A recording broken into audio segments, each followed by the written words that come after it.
Up next, we're joined by Jason Griffin, who is a grower here in Florida, and you have a grove really close to the Citrus Research and Education Center, and have been doing some collaborative work with some of the plant breeders there. And so we wanted to have you on the podcast to discuss that and a field day that was held this week. We're recording this in mid-September, so we wanted to talk about that as well. But Jason, welcome to the podcast. Hey, thanks for having me. I appreciate it. Great. Before we jump in, just tell us a little bit about yourself and your history growing citrus. Well, sure. I guess the history growing citrus starts with my dad and the Lakeland fly-in, which is a kind of like an annual small aircraft, private aircraft kind of a conference, and people from all over the world fly their airplanes into Lakeland and kind of show off the those small planes that you see, personal planes that are around. Dad was always interested in airplanes, and the reason that my family lives in Lakeland is because he had such a good time throughout his life coming to Lakeland for this air show that that's where he kind of migrated the family to.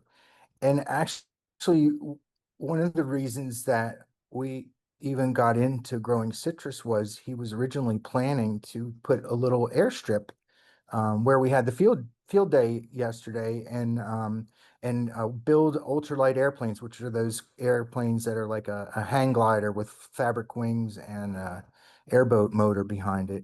And anyway, plans changed, and we looked at each other and we said, the land had oranges on it before we bought it. Let's see, maybe we can kind of start replanting. And the grove, like you said, is right up the road from the research center. We had great guidance from the doctors back then. I don't know, some of the people listening might remember. So Dr. Tucker was the kind of main scientist, and Dr. Alva was the main soil scientist, and they gave us some great advice. And there was great infrastructure around that area for services and things like that. And neighbors and other farmers kind of helped me get on board with kind of replanting and resetting. And bit by bit, we replanted and reset the grove and replanted again and reset the grove again and got it to kind of where we are right now. I think in the 32 years that I've been growing oranges, I've only had 18 months where the whole property had had trees growing on it. It's always in some part of the property's always got some, form of groves from trees we just planted, trees we're about to plant, and trees that are 15, 16 years old. It's just been a kind of revolving cycle. And we've kind of evolved with the technology. I remember, banking trees and making water rings and irrigating with a water truck back in 1992 when we were first starting it. And now we've got all this high tech help from the research center down there. It's really been a fascinating evolution. Great. And I know we talked about the field day. You've been working really closely with the university to look at some of these varieties and rootstocks that they've put out. Talk a little bit about the field day and how well that was received, and just some of the things that you looked at. Well, the field day was really it was showing off a couple things. One is the OLL citrus varieties that Dr. Grosser's been developing, and some of the new rootstocks that they've been developing. So part of the grove, going back to 2019, 2009, actually, we kind of started this new varieties greening kind of fight greening with tree breeding and genetics and horticultural practices. And I was part of an original experiment. And as Dr. Grosser has kind of evolved his genetics program, there have been some really, really good performing combinations of rootstock and scion.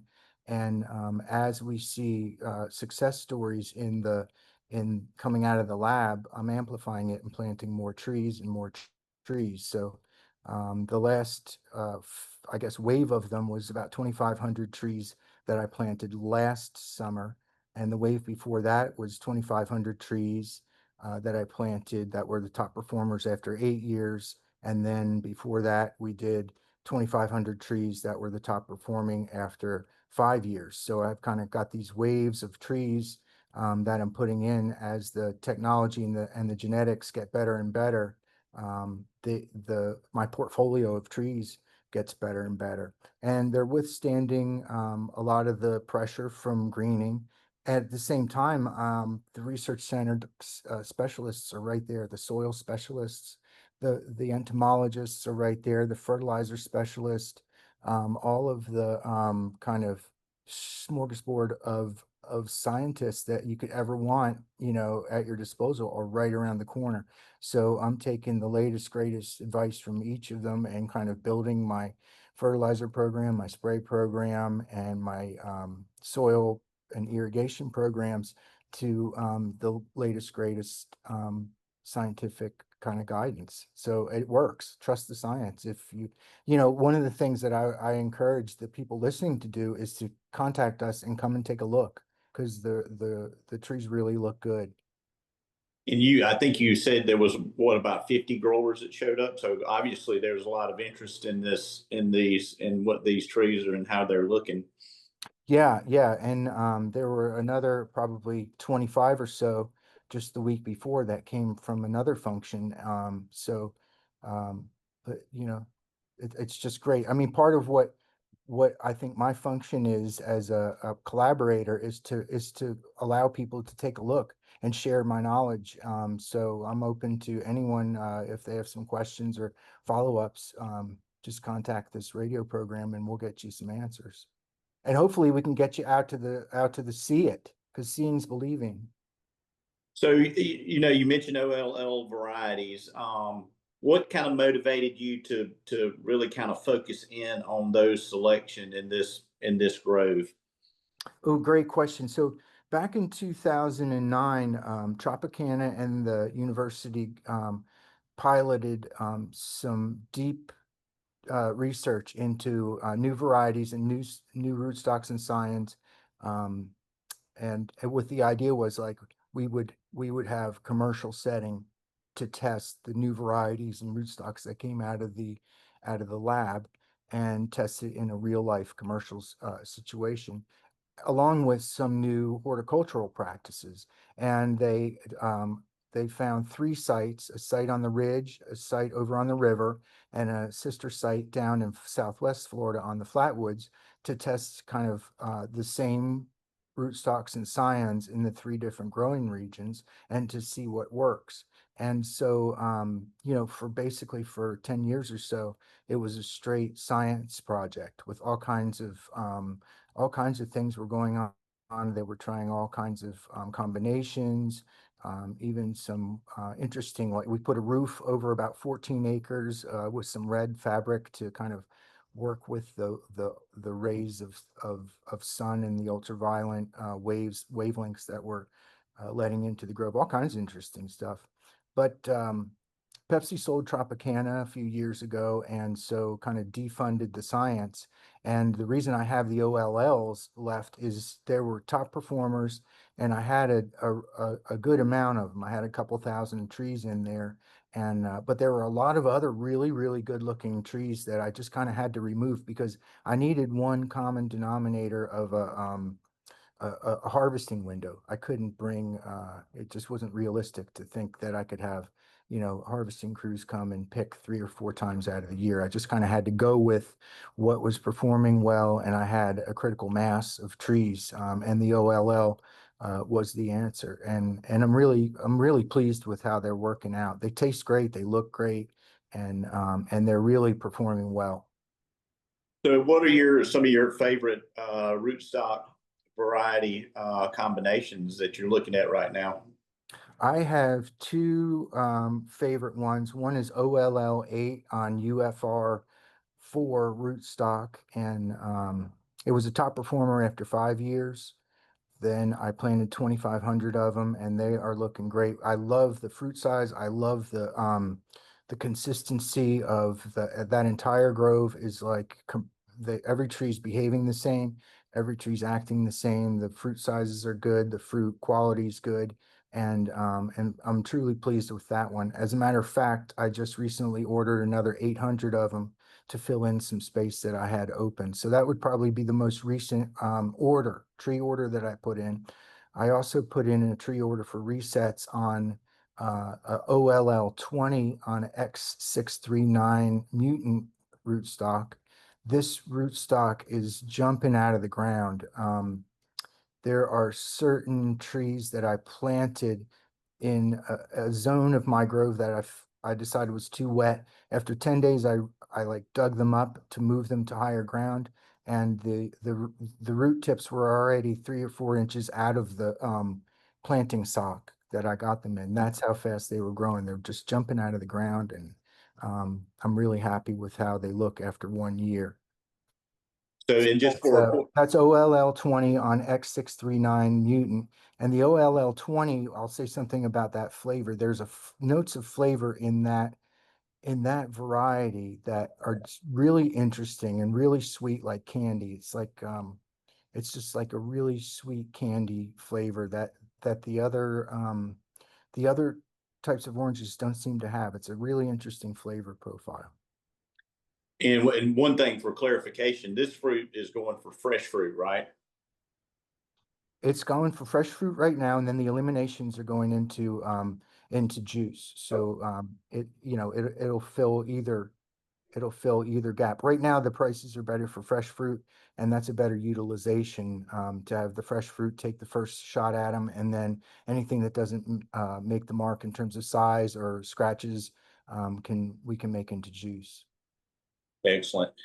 Jude, we had Jude on the podcast earlier, and he talks about this three-legged stool, the rootstock variety, and then the production program. And a lot of that revolves around your nutrition. Just talk briefly about your production program across that grove. A couple of things to think about that I'm doing a little bit different than most people. One is the varieties. We talked about that, and the OLLs are doing great. Another is the geometry. I have these set in a kind of a zigzag pattern. They're about 5 feet apart in a zigzag pattern, and it ends up being close to 500 trees to the acre. So it's very high density.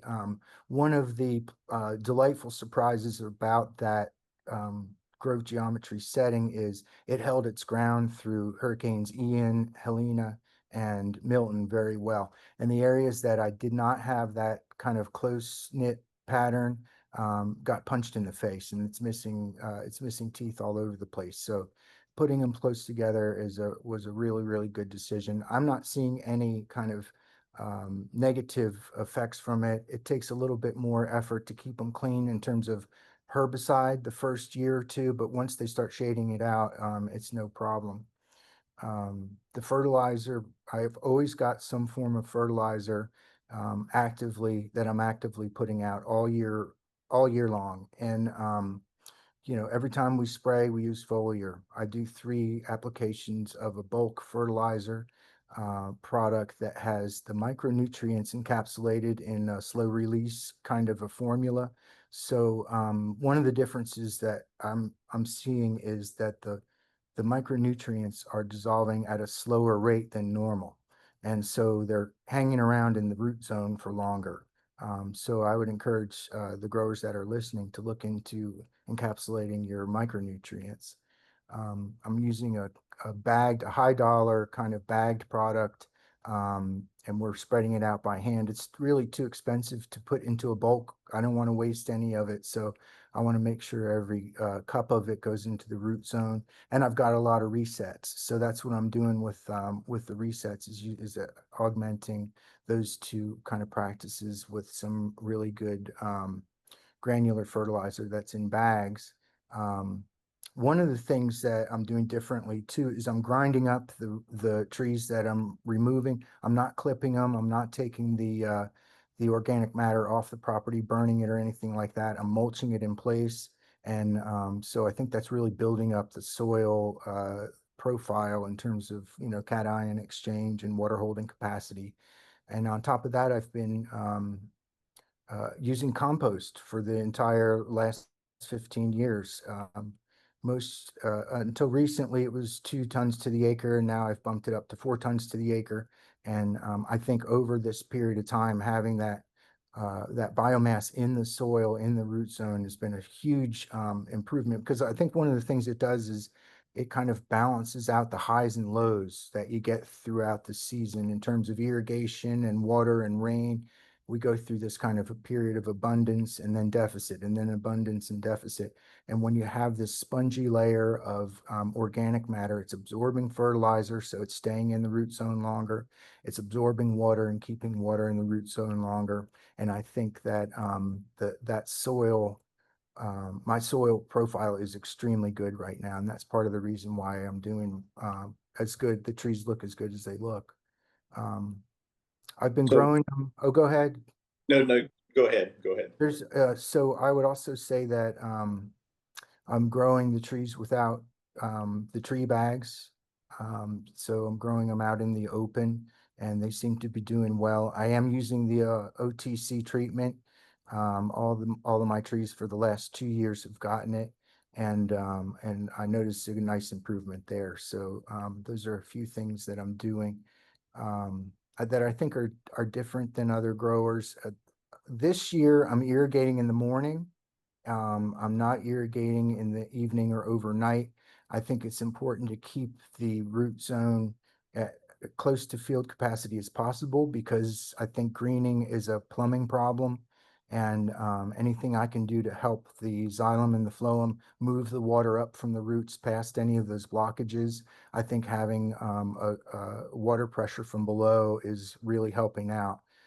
So I'm watering in the morning. I'm watering more frequently. I'm not letting them dry out. With the compost, I was a little bit concerned about having some root rot problems and things like that.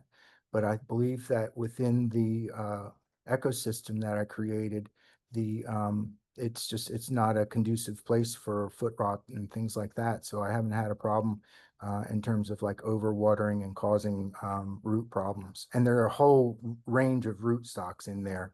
Some of them are more susceptible to root rots and things like that than others. And I'm just not seeing a lot of problems in there.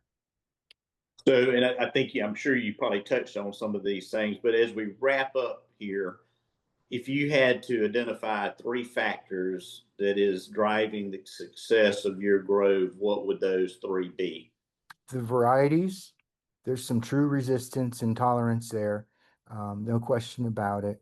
The fertilizer program of kind of having something in some form, like every month, there's something new going out. I'm using liquid, I'm using foliar, I'm using compost, I'm using high dollar hand kind of fertilizing and bulk fertilizing. So there's something happening all the time. And I think consistent irrigation, keeping those highs and lows out of the picture. Anybody who has really sandy soil, I encourage you to start building up your soil using some compost and things like that. So that was four. I cheated. Sorry. No worries, no worries. Well, this was an excellent conversation, Jason. So, unless you have anything else you'd like to add, we can wrap it up here. Just give us a call and come out, and seeing's believing. So you can call Dr. Grosser. He knows everything about the place. Call Dr. Chater from the university. Set something up. My name's on the sign out front. Any growers that's interested in seeing what's going on out there, I encourage you to come and visit and take a look for yourself.